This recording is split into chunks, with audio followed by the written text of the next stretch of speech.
el tema de por qué tenemos estos influencers tan terribles, ¿no? Justo comparan tus entrevistados en este podcast, algunos luchando en contra del cambio climático, ¿no? En otros países por los derechos de las audiencias, y aquí es pura gente en bikini impulsando campañas políticas o fiestas en Cancún, ¿no? ¿Y por qué tenemos tan influencers de este calibre? Pues no lo sé, eso es una pregunta un poco filosófica, ¿no? Pues somos, no sé, es como, yo pienso que es una herencia, ¿no? De tantos años de cierta cultura mediática. Lo dicen por ahí en un podcast de nuestra economía, de nuestra sociedad, de nuestra democracia. A veces les quitamos crédito porque sí terminan siendo voces que influyen o que incluso enmarcan, ¿no? La realidad para ciertas personas. Y el tema de Just Stop creo que es muy vigente justo por esto, porque por muchos años han troleado, ¿no? A personas de la diversidad, a personas que estaban laborando literalmente un día ¿no? En un servicio, a mujeres que son víctimas de violencia de género y no les había pasado nada nunca. Y ahora ya está pasando. ¿Por qué? Porque la mitad de nuestra vida está en línea. Ese tipo de casos, como dices tú, vienen a desmontar más la credibilidad de muchos medios de comunicación que pues le hemos fallado en muchos momentos a la sociedad mexicana, la verdad hay que decirlo. Primero, desde los vicios que veníamos arrastrando desde hace muchos años, el famoso chayote, ¿no? El monopolio de los medios de comunicación, pues desde mi punto de vista muy dañino para los medios de comunicación y precisamente ante los vacíos que hemos dejado, pues han venido a llenarlos los influencers y los youtubers, como dices tú. Mauricio y yo, y creo que Luisa, todos somos de la generación que ya no creía en los grandes medios de comunicación. O sea, ya me dijiste viejo, está bien. Sí, ya. y no, experimentado. Está en el corazón. No. Se remató.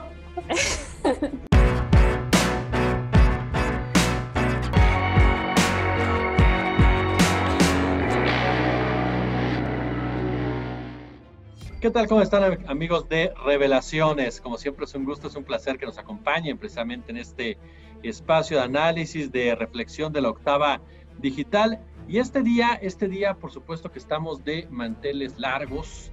Usted sabe que Grupo Radio Centro ha lanzado ya su brazo de podcast, encabezado por mi compañera, amiga, gran periodista Luisa Cantú, pero que cuenta con un gran equipo de trabajo, entre ellos, por supuesto, Mauricio Montes de Oca, excelente periodista de investigación, el caso de Valeria Ríos, quien también le conoce bastante bien al tema del periodismo, y a quienes tenemos precisamente hoy aquí en Revelaciones. ¿Cómo están? Muy buenas tardes, muy buenos días. Oye, muchas gracias, tuvimos que inventar toda una división para que nos invitaras a Revelaciones. ¿Qué es esto? Y el esfuerzo que uno tiene que hacer para estar en este programa. Es que realmente es el problema de Arturo Condado, luego te platico, es un asunto ahí de sesgo por parte de la octava digital. No, yo de entrada les agradezco mucho, por supuesto, que estén con nosotros. Entiendo perfectamente que tanto Vale como Mauricio están detrás de todo lo que se conoce como tribu política. Ya te lo decía el otro día, mi querida Luisa, yo soy fan de tribu política. Y lo primero que les diría, o lo primero que les preguntaría, precisamente centrándonos en uno de los varios podcasts que manejan, en este caso Tribu Política, un espacio, y comenzaría contigo, Luis, que evidencia la corrupción, por ejemplo. Estaba checando uno de sus capítulos que me encantó, del Partido Verde Ecologista de México, y me encantó cómo evidencia la corrupción de un partido, perdón que lo diga así, pero un partido totalmente parasitario, como es el Verde Ecologista. Oye.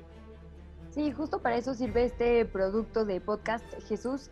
Voy a aprovechar dando el comercial para que nuestra audiencia sepa que lo puede encontrar en la app de Radio Centro, en Spotify, en iTunes, donde escuche su música o sus podcasts, justo para que le entre y entienda lo que estás diciendo. Es un producto donde nos aseguramos de que haya absolutamente todo el contexto sobre un tema de coyuntura. Lo decías bien, el Partido Verde está sobre la mira pública, evidentemente por haber sido un parásito en esta elección, como lo es casi siempre, y Mau y Valeria se encargaron de buscar a las personas expertas justo en historia de partidos políticos para entender cómo surgió, quiénes son las familias empresarias que impulsan, quiénes han sido las personas ganadoras. Y si te parece, les cedemos voz directo para que nos cuenten los datos buenos, curiosos que hay que saber sobre el Verde. Oye, Mau, precisamente, ¿quiénes son las familias ganadoras? Porque de repente, pues el Verde Ecologista es un partido negocio, ¿no? Pues en ese episodio contamos con voz de nuestros invitados también, nuestra invitada, que es precisamente la familia González, esta familia que lleva muchos años en la política y que además lleva años también en el negocio farmacéutico, que muy probablemente esté ganando mucho dinero en estos días con la pandemia. Y pues también por su parte Valeria entrevistó a un experto más que nos contaba que en algún momento, esto es muy interesante, que en algún momento sí llegó a tener una bandera ecologista este partido, antes de pasar a ser una franquicia que ahora lo es, pero que en algún momento sí llegó a tener esta bandera y después se convirtió pues como en una especie de guardería de juniors del país. O sea, ¿de verdad fueron ecologistas, vale? ¿Alguna vez el Partido Verde Ecologista de México de verdad le hizo honor al nombre? Sí, en algún momento, muy al principio, se presume que en su historia llegaron a ser ecologistas y aún presumen serlo. Justo es lo que el analista nos va diciendo, que pues es que no, tienen votos, pues, y sí tienen votos importantes, ¿no? Y porque tienen estas banderas tan genéricas que nadie puede decirle no a, ¿está usted de acuerdo a plantar más árboles?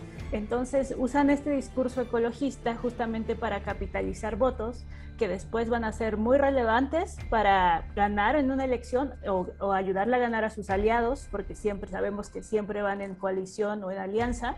Y precisamente este tipo de discursos ecologistas que son de dientes para afuera, que sabemos que son de dientes para afuera, son muy, muy importantes para ellos. O sea, que de ahí jalan a un cierto sector de la población. Así es. Oye, pero a mí lo que me brinca muchas veces, por ejemplo, de este partido, antes de ir con el otro, con uno de los temas que acaban ustedes de subir incluso al podcast, que también me gustaría profundizarlo, es que a final de cuentas el Partido Verde Ecologista de México siempre sabe cómo acomodarse. Toda la vida, lo acaban de mencionar, sabe precisamente cómo venderse. Se supo vender con el PRI, se supo vender con el PAN y ahora se supo vender perfectamente con Morena. Y con los influencers. Sí, es precisamente una de las cosas que analizamos en el capítulo, que invito a tu audiencia a escuchar, que es como justo esta pregunta, ¿no? O sea, ellos son tan listos que siempre saben quién va a ganar la elección, o ganan la elección sus aliados porque se alían con ellos precisamente. Y la respuesta pues está en el podcast. Yo te iba a decir, más que listos, me parecen de repente bastante cínicos estos sujetos del Partido Verde Ecologista. Oye, ahorita que mencionabas esto, mi querido Mauricio, el tema de los influencers, y lo ligo porque entiendo que el último capítulo, o uno de los últimos capítulos, ustedes me corrigen por favor, se habla sobre la ley de los influencers.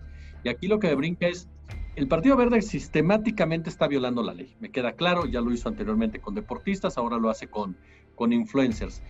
¿Cómo regular la actividad de estos personajes? ¿Cómo regular la actividad de estos sujetos que a final de cuentas, mujeres, hombres, son una marca? Ya no son solamente un sujeto, una persona que se para sobre su computadora y un comentario o escribe un tweet, son una marca. ¿Cómo se regula este tipo de actividad? Quizás más que una marca, lo que habría que decir es que son una empresa, ¿no? Puede existir una marca con la que no se lucre, ¿no?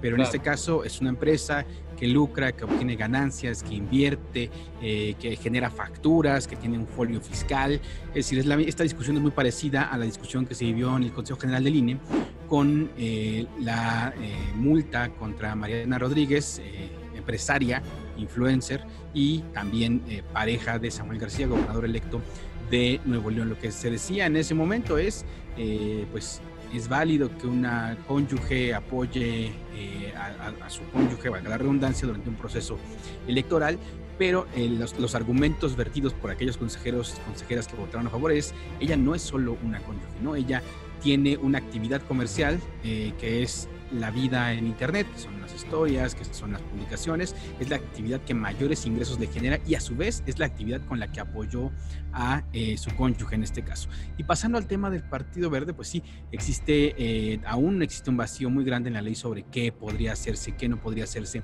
en internet con respecto a la veda electoral. Al parecer ya va siendo un poco más claro lo que sí se va a poder hacer, lo que no se va a poder hacer, y mi primera impresión es que de esta discusión vamos a salir con una ley mucho más restrictiva en materia de internet, así como pasó en 2006 con los anuncios en internet, en televisión, perdóname, una vez que sucedió esta compra de muchos anuncios, pues salimos con una ley mucho más restrictiva en materia de tiempos de televisión. Yo sospecho que esto va a ser lo que va a suceder. Oye, Luisa, tú eres de Nuevo León, oye. Mande, te escucho. Era, por favor, Jesús, es importante esa precisión. Pero bueno, sí, nada más quería decir que justo aprovechando que mencionamos este capítulo de la ley influencer ya, a mí me encantó una de las preguntas que justo hace Val al entrevistado o a la entrevistada, no sé quién contesta, pero justo les dice, ayúdame a entender qué es publicidad, porque para regularla primero hay que saber exactamente qué es ahí donde juega justo Mariana Rodríguez y han jugado otras figuras, diciendo, pues esto es mi libertad de expresión. Y creo que ahí, Val, tú tuviste unas respuestas muy interesantes, ¿no? ¿Cómo dividimos esta delgada línea? ¿Y por qué es importante? Y yo ahí también te sumaría, aquí ya jugándole al Jesús de la noche, el tema de por qué tenemos estos influencers tan terribles, ¿no? Justo comparan tus entrevistados en este podcast, algunos luchando en contra del cambio climático, ¿no? En otros países por los derechos de las audiencias, y aquí es pura gente en bikini impulsando campañas políticas o fiestas en Cancún, ¿no? Claro. Pues sí, es justamente una de las grandes cuestiones. Como bien decía Mauricio, no hay una regulación. Entonces, todos estos personajes juegan en un área gris que todavía no está regulada y que algunos piensan que tal vez se va a sobreregular, pero bueno, y bien dice Mauricio, a lo mejor salimos con una reforma de ley más restrictiva, pero recordemos que todos estos de los medios digitales pues evolucionan muy rápido y siempre encuentran la forma de rebasar la ley o de encontrar estos huecos antes de que sean regulados, ¿no? ¿Y por qué tenemos tan influencers de este calibre? Pues no lo sé, eso es una pregunta un poco filosófica, ¿no? Pues somos, no sé, es como, yo pienso que es una herencia, ¿no? De tantos años de cierta cultura mediática, como que finalmente queremos ver. En algún momento Netflix tenía, perdón, en algún momento cierta marca de streaming sin miedo. En su catálogo telenovelas, una televisora muy famosa, y antes de que lo quitaran, porque esa misma televisora hizo su propio streaming, servicio de streaming, y se llevó todo su catálogo, cuando tenían estas telenovelas era lo más visto en la plataforma. Entonces parece que a veces queremos más medios para ver otras cosas y terminamos viendo lo mismo, ¿no? Entonces pues yo creo que es parte de Just Stop, ¿no? Claro. Exactamente, que también los invitamos a escuchar sobre las consecuencias, ¿no? Que puede haber en este mundo de influencers que no está regulado, que actúan como quieren y que finalmente cuando cae la ley, pues vemos las consecuencias. Oye, pero sí son tan patéticos, Luisa, los influencers. O sea, sí son personajes tan deplorables en un momento dado. Digo, no hay que generalizar, ¿no? Lo mismo podrían decir de nosotros los periodistas y ahora sí que no podemos responder por todo el gremio, cada quien. Pero sí creo que justo lo que yo he aprendido además en estos podcasts, porque hay justo el hecho de que hayan hecho Mau y Val un capítulo de Fosfo, uno de Just Stop, uno de Ley Influencers, uno del Verde, el hecho de que estos sean los temas coyunturales nos habla de que claramente es una discusión muy vigente. Y el tema es ese, son una parte, lo dicen por allá en un podcast, de nuestra economía, de nuestra sociedad, de nuestra democracia. A veces les quitamos crédito porque sí terminan siendo voces que influyen o que claro, incluso enmarcan, ¿no?, la realidad para ciertas personas. Y es eso, tú confías en alguien y sigues a alguien que te está diciendo, ay, ponte esta crema nada más para ganar dinero, ¿no? Y tú a lo mejor de verdad crees que te va a solucionar un problema. Eso en el mínimo de nuestros problemas. Hay quien dice, yo confío en este partido político porque va a resolver mis problemas, y al final también es una campaña. Por eso es tan importante. Y el tema de Just Stop creo que es muy vigente justo por esto, porque por muchos años han troleado, ¿no?, a personas de la diversidad, a personas que estaban laborando literalmente un día en un servicio, a mujeres que son víctimas de violencia de género y no les había pasado nada nunca, y ahora ya está pasando. ¿Por qué? Porque la mitad de nuestra vida está en línea. Ya tenemos que empezar a entender eso como parte de nuestra realidad, y creo que también es una de las enseñanzas de estos episodios de Tribu. Oye, ahí antes de pasar con los muchachos, también otra pregunta. Sí, tengo que aprovechar que eras de Nuevo León y preguntarte realmente tu opinión, Luisa, sobre el resultado de las elecciones con Samuel García, apoyado directamente por Mariana Rodríguez. ¿Qué es lo que evidencia la victoria de Samuel García, y luego extensivo tanto a Vale como a Mauricio? ¿Qué es lo que evidencia la victoria de Samuel García, apoyado directamente por un influencer tan importante en su momento como es la propia Mariana Rodríguez? Yo ahí digo, no le quitaría crédito a lo multifactorial, porque sí, por supuesto, es Mariana, y además Mariana es esta historia que nos encanta contar, ¿no? Por ahí así cierra el podcast de Fosfo. Nos encantan estas historias de amor aspiracional y demás, pero también hay una importante acusación sobre millones de pesos desviados a su campaña, ¿no? De incluso nexos con grupos que operan fuera de la ley. Entonces, sí es Mariana, pero también hay una red, ¿no?, de corrupción, presuntamente, que habría impulsado a esta figura. Creo que además el resto de los candidatos acabaron comiéndose solitos, ¿no? No hubo competencia mucho para Samuel García porque entre uno yendo a Estados Unidos, quién sabe a qué, a pedir ayuda a la otra en sus videos de NXIVM. O sea, creo que también ahí hubo como muchas cosas que fueron un caldo perfecto para Samuel García. Esto no quita que sí haya gente que los adora, ¿no? Por allá en Nuevo León. Y justo es demasiado cerca de Estados Unidos, demasiado, pues como tradicional, creo, en cierto sentido. Es decir, como esta falsa idea de valores, o más, sí, de falsos valores, ¿no? Como esta idea de moral y de sociedad perfecta. Creo que hay muchas cosas que Mariana y Samuel representan que acabaron influyendo, sí, en este imaginario colectivo que desgraciadamente está en Nuevo León.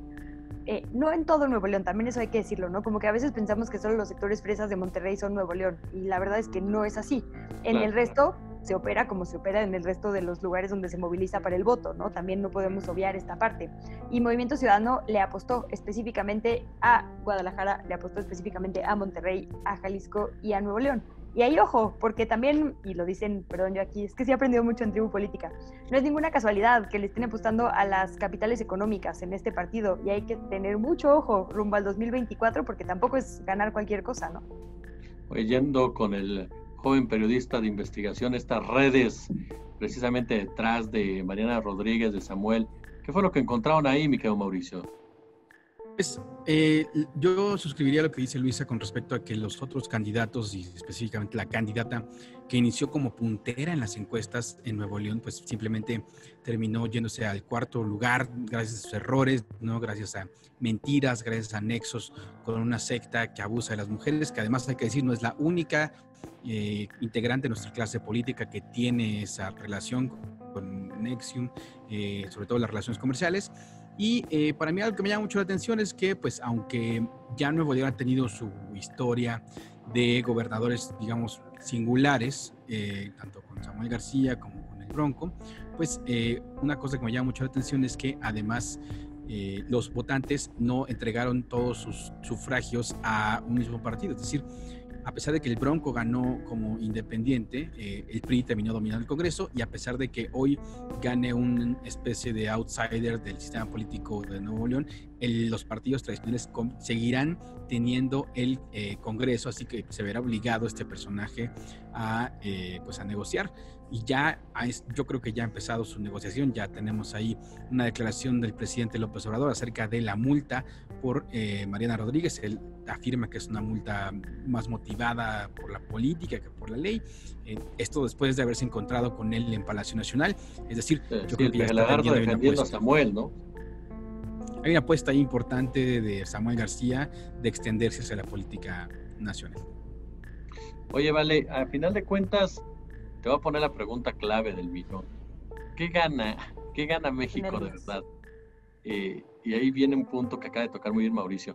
Pensando Samuel García en extenderse al territorio nacional, a mayores tipos de relaciones y demás, tú, con base en lo que estudiaron, ¿crees que la presencia de los influencers pueda interferir de tal manera en el 2024 que pueda modificar un escenario electoral? Definitivamente yo creo que para 2024 va a haber un panorama súper diferente. Para empezar, pues porque la tecnología avanza demasiado rápido. Lo que sí hay que rescatar mucho es que en estas elecciones que pasaron, muchos candidatos, pequeños, grandes, querían sumarse a lo digital de maneras absurdas, ¿no? Y quienes lo hicieron muy bien fueron Samuel y Mariana. Entonces, en su narrativa transmedia, multimedia, que nos tenían pendientes a todos, que nos metieron de una manera espectacular a su vida, a su sentir, a su relación, que nos involucraron como audiencia en todo este cuento que ellos tienen, bueno, cuento entre comillas, porque pues sí están casados. O sea, creo que es de ahí donde tenemos que aprender y donde creo que están rescatando cosas los asesores políticos de todos los partidos, de cómo generar estas narrativas que finalmente son muy importantes para legitimar una victoria. Tenemos pues el caso del presidente, ¿no? Que también tiene una narrativa de años en la que hemos estado involucrados todos, para bien, para mal, nos guste o no, en el que todos tenemos una opinión al respecto de su victoria. Hoy la tuvimos en 2018 y esta vez está pasando otra vez, ¿no? En el que nos involucran a todos de cierta manera muy emocional. Entonces yo creo que eso es a lo que hay que poner atención y pues vamos a ver nuevas estrategias. De eso se trata siempre este juego, ¿no? De ver qué nuevas estrategias surgen y de qué manera nos están involucrando emocionalmente. Y bueno, claro, ser muy listos desde nosotros, los periodistas, desde los medios de comunicación, para saber desmontar estas narrativas y no perder lo importante, que es lo que decía Mauricio y Luisa, ¿no? Las implicaciones de posible lavado de dinero, las implicaciones de posible desvío de recursos, que es lo que está en el fondo. Hay un capítulo, les soy honesto, que me encantó también, que tiene que ver con el caso Vallarta. Sin duda alguna, Emanuel Stills es una de las personas que más han profundizado sobre el mismo. Y yo lo primero que les preguntaría es, a raíz de esta investigación que ustedes llevaron a cabo, de este análisis que ustedes llevaron a cabo, este capítulo nos muestra la forma de operar de un cártel policíaco, la forma de operar sistemática de un grupo delictivo vestido, ahora sí que de azul, con Genaro García Luna, Luis Cárdenas Palomino en la cabeza. Yo creo que ahí lo más interesante de ese episodio, sin echarnos flores a nosotros mismos, es lo que dice Emanuel Stills como contexto previo, porque todos hemos visto ya en estos días lo que sucedió el día del montaje, las cámaras, la tortura en vivo a Israel Vallarta por parte de uno de los miembros de la Policía Federal, el juicio, en fin.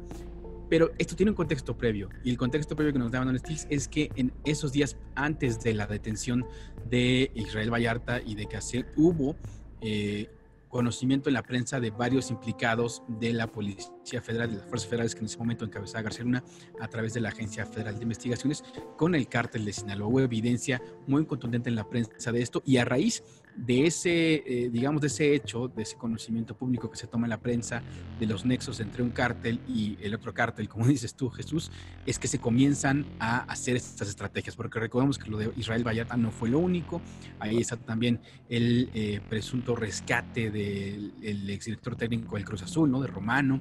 Ahí está, no sé si se acuerdan, es un episodio muy raro, pero si se acuerdan, hubo un pastor, me parece que venezolano, colombiano, que era cristiano y que traía unas supuestas bombas en un avión que se había puesto, y que también heroicamente la AFI salió a rescatar al país ese día. Y también está esta serie que hacen con Televisa de El Equipo, ¿no? En la que Genaro García Luna invierte dinero para tratar de mejorar la imagen. Es decir, este contexto que nos aporta Emanuel Stills ahí me parece muy importante para entender lo que pasó después y las implicaciones que tuvo después. Primero, las implicaciones más importantes, que son la familia Vallarta, porque no solo es Israel, son varios miembros de la familia que han sido hostigados por el poder. Las implicaciones diplomáticas que tuvo con México el gobierno de Felipe Calderón con el presidente de Francia, con Nicolás Sarkozy. También las implicaciones que tuvo después en nuestro propio sistema de justicia penal. Es gran parte de lo que hoy es el nuevo sistema de justicia, el sistema de justicia penal acusatorio, el sistema oral, es también derivado de eso que vimos en esos momentos. La prohibición que ahora tenemos los medios de comunicación para publicar nombres completos o publicar rostros también viene de ahí, ¿no? Viene de esos años en los que los presuntos delincuentes fabricados eran mostrados a las cámaras casi que como una imagen contundente, ¿no? Ya sin lugar a dudas para los jueces. Creo que esos contextos son muy importantes para entender, como te digo, todo lo que vino después. ¿Qué evidenció este montaje, Luisa? ¿Qué fue lo que evidenció? Para el periodismo, para la seguridad, como ya decía bien Mauricio, para incluso el país mismo. ¿Qué fue lo que evidenció este montaje? A mí me encanta lo que dice Manuel Stills en esta conversación, porque justo habla del mal papel que jugamos los medios de comunicación en general. No solo aquellos involucrados directamente en el montaje, que bueno, ahí es criminal, creo que se ha dicho muchas veces, pero todos los demás estábamos dormidos. Lo que dice ella es, cuando se presentaban las bandas de secuestradores, de repente había personas que eran miembros de la misma banda, ¿no? Así los presentaban 3 o 4 veces. O cuando preguntábamos o nos metíamos a ver ya de qué caso se les acusa, resulta que estaban acusados del mismo caso, o ni siquiera había acusaciones en contra de estas bandas, solo eran algo que tenían que presentar los encargados de la seguridad pública, ¿no? Entonces me parece que la gran lección que tenemos que aprender como medios de comunicación es eso, a no comprarnos lo que el poder nos quiere vender. Digo, evidentemente nunca ser cómplices, eso me parece obvio, espero que lo hayan aprendido quienes estuvieron involucrados, pero la otra es a ser sumamente escrupulosos, ¿no? Y a entender que son fuentes, no amistades, y que la cercanía al poder, porque además algo que muchas veces nos critican mucho las audiencias, ¿no? O eres chairo, o eres crítico, o eres opositor, o ya becario de Claudio X González, no sé qué. Ahí siempre nos encuentran como nombres de todo, y la verdad es que no. La prensa hace un gran esfuerzo por justo mantener su independencia, o esa debería ser la meta. A pesar de que tengamos tal vez gustos o convicciones propias, nuestro papel siempre debe ser mantenernos al margen de eso y hacer periodismo, porque lo que pasa es esto, que a veces nos vamos con las historias que nos quieren contar, y así se fabrican montajes sin querer también, ¿no? Cuando todos los medios reproducimos en audio sincronizado algo que no hemos comprobado, somos cómplices también. Se fue perdiendo la credibilidad, ¿vale? Y esto abrió precisamente el espacio a youtubers, a influencers, a otro tipo de plataformas, porque literal, hablando claro, los medios tradicionales, televisión, radio, fueron perdiendo esa credibilidad por este tipo de relación con el poder. Sí, sin duda. Bueno, Mauricio y yo, y creo que Luisa, todos somos de la generación que ya no creía en los grandes medios de comunicación. O sea, ya me dijiste viejo, está bien. Sí, ya no, experimentado. Está en el corazón. No. Se remató. ¿Verdad? Perdón. ¿Cuándo te tocó vacuna? Esa es la pregunta clave estos días. Hace 2 semanas. Chavito. Pero bailé con Cabá, imagínate. No, pues ya ni hablar. Justo a nosotros nos toca este movimiento de Yo Soy 132, donde ya no tenía ninguna credibilidad. O sea, ya habían pasado, ¿cuántos años? Más de 5 años desde el caso Vallarta Cassés, y pues ya no tenía ninguna credibilidad, y se abrieron todos estos nuevos espacios. Entonces, pues sí, definitivamente es un golpe del que aún no se han podido recuperar los grandes medios, y pues el mundo ya cambió. Entonces, sí, porque a final de cuentas hablamos mucho de, por supuesto, el caso de Florence Cassés, Israel Vallarta, el montaje como tal, pero creo, Mau, también se dio con el caso de Frida Sofía, se dio con un caso que tenía todo mundo pendiente de lo que estaba ocurriendo con una niña que nunca existió. Yo creo que ese tipo de casos, como dices tú, vienen a desmontar además la credibilidad de muchos medios de comunicación que pues le hemos fallado en muchos momentos a la sociedad mexicana, la verdad hay que decirlo. Primero, desde los vicios que veníamos arrastrando desde hace muchos años, el famoso chayote, ¿no? El monopolio de los medios de comunicación.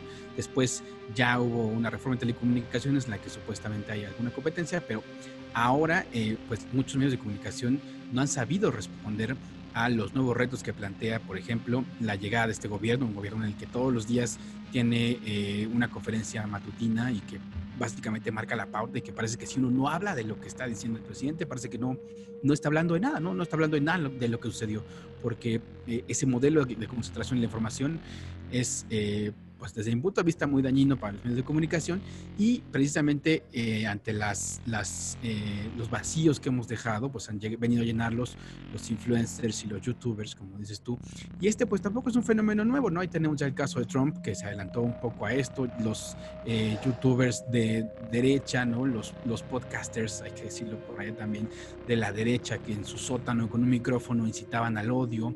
Esta revista Breitbart, en la que Steve Bannon se dedicó a diseminar odio una y otra vez, noticias falsas una y otra vez, y que la atención que muchos medios de comunicación, o que al menos los medios de comunicación liberales, ¿no? La CNN, el NBC, ponían a los discursos de odio que se reproducían ahí en esos medios, a los discursos de odio de Trump, pues quizás muy parecido a lo que decimos con Samuel García, no nos permitieron ver todo lo que había atrás, ¿no? Las implicaciones de corrupción con la familia Trump, los nexos con Rusia, ¿no? Las falta de declaraciones fiscales de Trump un año tras otro. Es decir, creo que ahí hay un vacío muy importante que, si bien hemos dejado de llenar los medios de comunicación tradicionales, es momento, al menos ese es el reto que nos planteamos nosotros, es momento de retomar nuevos formatos, pero con el rigor de siempre. Adelante, Luis Alan. Sí, yo justo quería diferir un poco con lo que dice Mau, solo en la parte de youtubers, porque sí creo que es distinto como influencers, digamos, que se dedican a literalmente vender como publicidad, Y los youtubers, porque ahí, digo, creo que el problema de la plataforma justo es que como todo el mundo cabe, a veces con que haya pues gente poco rigurosa, mancha, digamos, la plataforma. Pero también creo que es un espacio que sí de alguna manera puede democratizar. No del todo, porque al final siempre hay alguien que pone el criterio, ¿no? Ya hubo quienes fueron expulsados de Twitter, ya hubo quienes son baneados de YouTube según las propias reglas, es decir, no hay libertad en ningún lugar por completo, pero sí creo que justo esto que dices de la poca credibilidad de los medios de comunicación incentivó como que afloraran estas plataformas y que surgieran nuevos personajes, y la verdad es que eso es lo que está presionando mucho también a los medios tradicionales. Si no hubiera quien les estuviera haciendo competencia y ganando audiencias, tampoco sabríamos si se estuvieran poniendo las pilas como lo están haciendo ahorita, ¿no? Entonces yo creo que, digo, entre más medios y más formatos diversos haya, siempre y cuando haya el rigor que mencionas, que eso creo que es la base de todo, la sociedad tendrá más opciones de dónde escoger, ¿no? Y ahí ya sea, digo, siempre y cuando no haya discursos de odio y esas cosas de ultraderecha que con estas nadie gana, ¿no? Pero yo sí creo que justo estos huequitos fueron bien aprovechados en algunos casos. Oigan, prácticamente llegamos ya al final y yo les pediría a cada uno de ustedes, por supuesto, que pues, invitar a la gente, ¿por qué tiene la gente que escuchar Audiocentro, ¿vale? Bueno, primero que nada, pues porque creo que es un espacio de estos espacios nuevos que estamos hablando, es una forma de llegar con nuevos contenidos a audiencias que ya consumen on demand, gente que quiere informarse un poco más, más allá de lo que escucha en la coyuntura diaria, que quiere como tiene una duda y quiere profundizar más en el tema de manos de alguna experta o experto, y pues porque está muy padre, no, y porque también pues lo hacemos entre todos con mucho cariño y pues hablamos de cosas que yo creo que nos interesan mucho a nosotros, los millennials, rayando en generación Z. Hablamos de temas de precariedad laboral, de género, de desigualdad, de injusticia, no sé, y bueno, de influencers también, cosas que nos afectan como generación y que tal vez no entran en las agendas de los grandes noticieros, pero que son muy importantes porque forjan nuestra realidad. Me quedo, Mau. Pues sí, entrará en la agenda de este programa con Jesús Escobar. Muchísimas gracias por habernos invitado aquí. Y además del contenido, hay algo muy importante para mí, por lo menos, que es que Tribu Política tiene una gran producción, un gran equipo de producción detrás, porque no creo que todos conocemos a grandes periodistas que a la hora de transmitir lo que investigan, lo que indagan, pues se pierde un poco entre la producción, entre lo que sí suena, lo que no suena. Acá tenemos un equipo importantísimo de producción que ha sabido musicalizar las cosas, que ha sabido darle ritmo, que pues no es nada fácil. Cierro contigo, que a Luisa Canto, directora ejecutiva de los podcasts. Pues a mí me toca hacer el comercial. Bajen la aplicación de Grupo Radio Centro, ahí pueden escuchar no solo toda nuestra programación de radio en vivo, también está esta pestañita de podcast con este producto, y la verdad es que con la misma calidad que se hace Tribu Política, con este mismo cariño y esfuerzo de equipo, porque como bien decían, la verdad es un esfuerzo grande de equipo de muchas personas que dejan aquí su corazón y sus habilidades. También hay otro tipo de productos culturales, deportivos, documental, de conversaciones, también justo miscelánea, por ejemplo, Rompiendo el Internet. La idea es hablar de eso, ¿no? Justo de lo que está pasando y de lo que el Internet nos está haciendo. Entonces creo que son conversaciones, como dice Valeria, que a lo mejor no han encontrado cabida en los espacios tradicionales, y aquí, justo por ser nativos digitales, están poniendo una agenda importante que valdrá la pena seguir. Entonces, pues nuestra recomendación a seguir todos los productos de Audiocentro. Estamos en Spotify, en Google, en iTunes, en absolutamente todas las plataformas, Spreaker, en cualquiera donde siempre escuchen música o podcast, ahí estamos, y de garantía en la aplicación de Radio Centro y las páginas de todas nuestras estaciones, Coya, Alfa, Universal y todas las que ya conocemos, Z. Pues yo quiero agradecerles de verdad mucho a los tres que han estado con nosotros aquí en Revelaciones. Se lo comenté a Luisa en la tarde, se lo reitero a ustedes, va a ser un éxito. ¿Por qué? Porque tienen un trabajo talentosísimo, gente muy capaz, y de verdad creo que es un producto que vale mucho, pero mucho la pena. Muchas felicidades de verdad y gracias por habernos acompañado. Muchísimas gracias, Jesús. Gracias.